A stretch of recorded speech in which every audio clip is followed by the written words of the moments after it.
Hello everybody, my name is Ray. This is Ray's Nintendo Talk, and today we are going to be discussing the phenomenon known as the Switch effect. So, what is the Switch effect? Well, before I answer that, I want you to look at this. This is a look at the Nintendo Switch's top 10 best-selling games directly from Nintendo's official website. I want you to soak in the absolute madness that is in these sales numbers. I mean, look at Mario Kart 8 Deluxe. It is the Switch's best-selling game, and it currently sits at an unfathomable 60.58 million copies sold. The Switch itself has sold over 139 million units, which means that almost half of the Switch owners have Mario Kart 8 Deluxe. That is a jaw-dropping statistic. Of course, the game sold this well because it is one of the biggest and best racing games of all time. But what makes 8 Deluxe different is the fact that it has been the holiday pack-in game every single year since the Switch launched in 2017. That November and December time period is where Nintendo rakes in a lot of their money from consumers looking to get good deals. Nintendo games tend to sell well for a very long time, not just on release day like most other companies' games. But 8 Deluxe in particular is an anomaly even Nintendo could never have expected. Allow me to put this game's ludicrous numbers into perspective for you. Sony has some of the greatest narrative-driven games in the industry, and they all look amazing. God of War is arguably Sony's best franchise and has become incredibly popular since the PS4 era.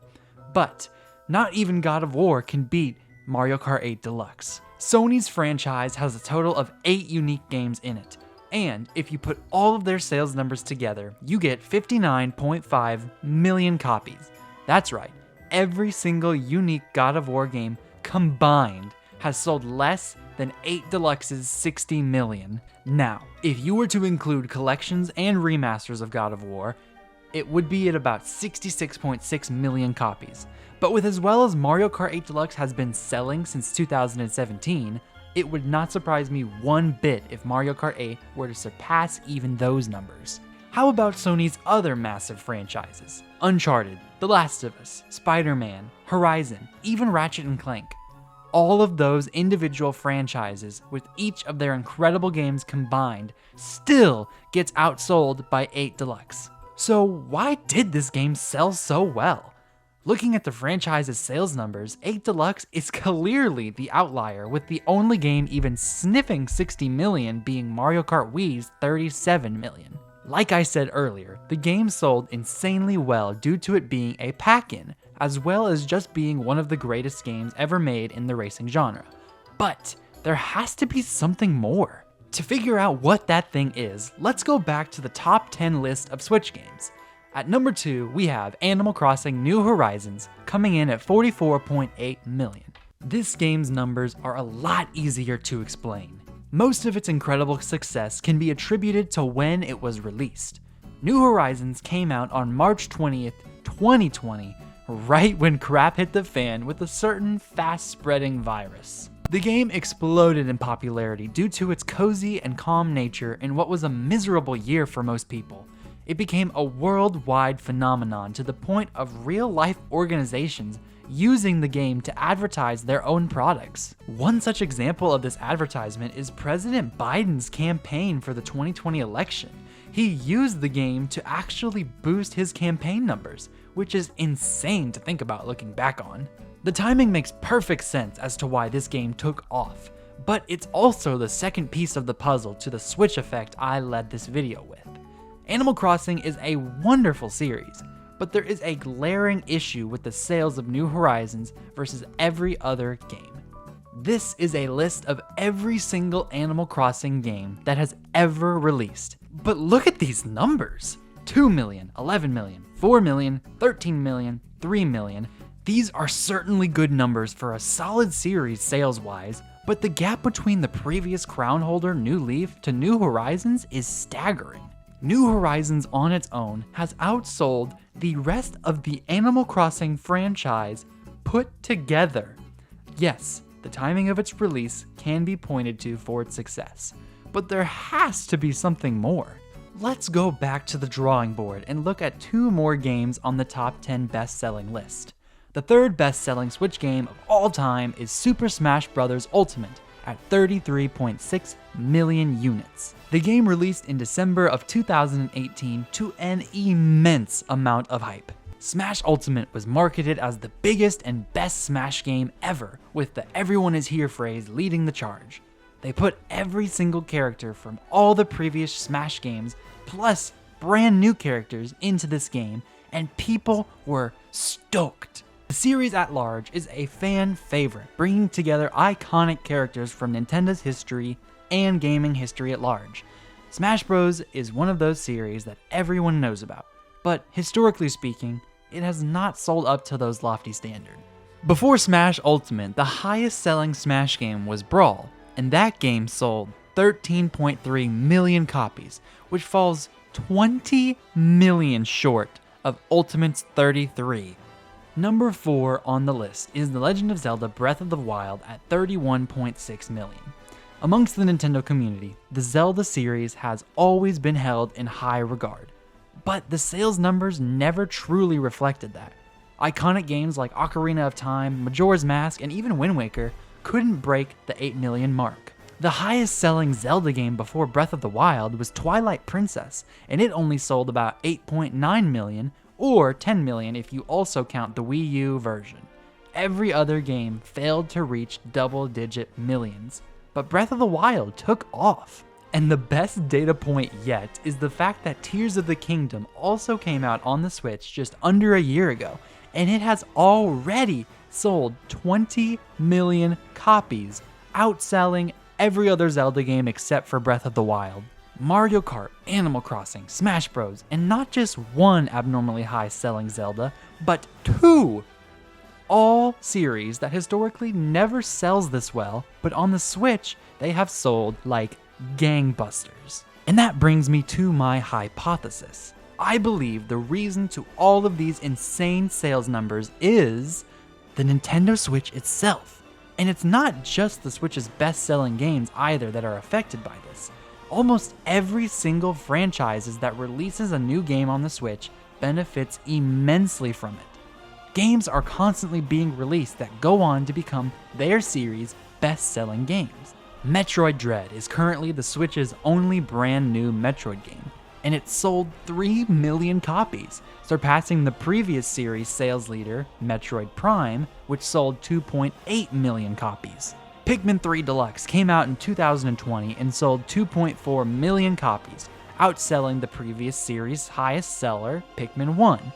And Pikmin 4 just came out last summer, and in just 9 months, it has sold 3.3 million copies. The Switch is even helping games break their own series sales records. Kirby and the Forgotten Land sold about 6.9 million units, beating out Dreamland's 5.13. Fire Emblem Three Houses sells 4.1 million, beating out Fate's 3 million. Heck, even incredibly niche games like Ring Fit Adventure and Nintendo Labo both sold 14 million and 1.39 million. The Switch effect, quite literally, is selling cardboard at the millions. Now that we've established what the Switch effect is and how it's affecting all of these games, it's time to address the elephant in the room.